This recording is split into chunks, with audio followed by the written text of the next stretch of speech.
कीर्ती बेफाम होती. महाराजांची कीर्ती बेफाम. भल्या भल्यानं पुढं धाकाम. याला कोण घालिले सड जर बारी कुस्ती बेगम. बडी बेगम म्हणजे आली आदिशाची आई बरं का. नजर येते तिच्या अंगार तर बारी झाला गपगार. पण येईना पुढाकार साऱ्यांनीच मानली हार. इतक्यात अचानक एक सरदार उठला. बोलला आणि त्याने विडा उचलला. अरे अफजल खान नाव त्याचं अफजल खान. नाव त्याचं अफजल खान. आणि बोलला छाती टोकून शिवबाला टाकलं चिडून. होते झाले दरबाराचे. हा निघाला मोठ्या गुरबीतीने. त्याचं गोड पाय तडचलं. कौचं पाटालही बक्कळ. अंगी हाती चपळ. हक्कार कापी चलचल. वाटेत भेटत जरा चिरडी ठेचत खानाची सेना निघाली. गावं लुटली. देवला उद्ध्वस्त केली. आया बहिणीची आबरू लुटली.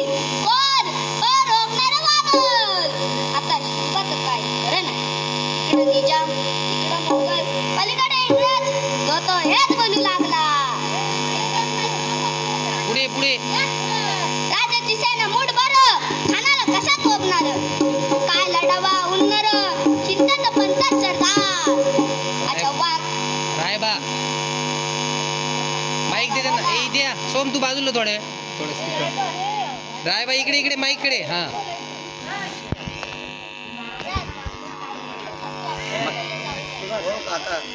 हो साईडला होतं तिकडे बस.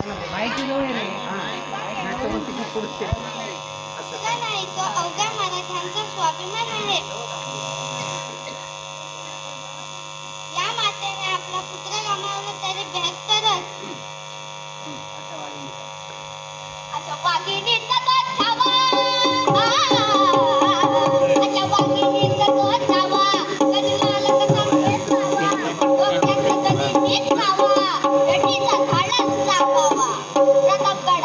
प्रतापगड आमने सामने भेटीचं सांगावं खानानं. असंच कबूल केला. दिवस चालला आणि खाल्ल्याप्रमाणे प्रतापगडच्या पायथ्याशी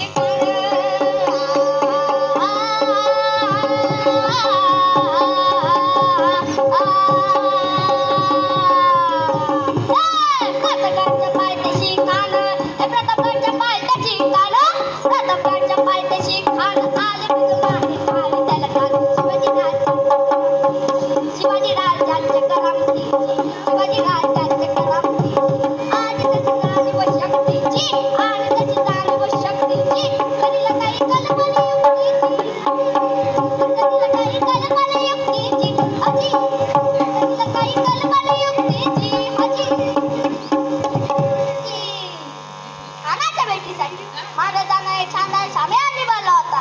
पेटी शालीच्या उभारीला. पेटी शालीच्या उभारीला. कक्षीदार शामी आणला. आणि अशा या शाम्यात कान डौलत डुलत आला.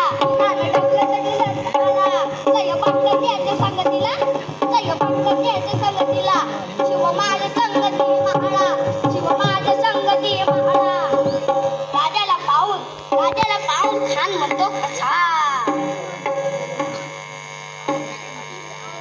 मोठे भाऊ असं इकडे.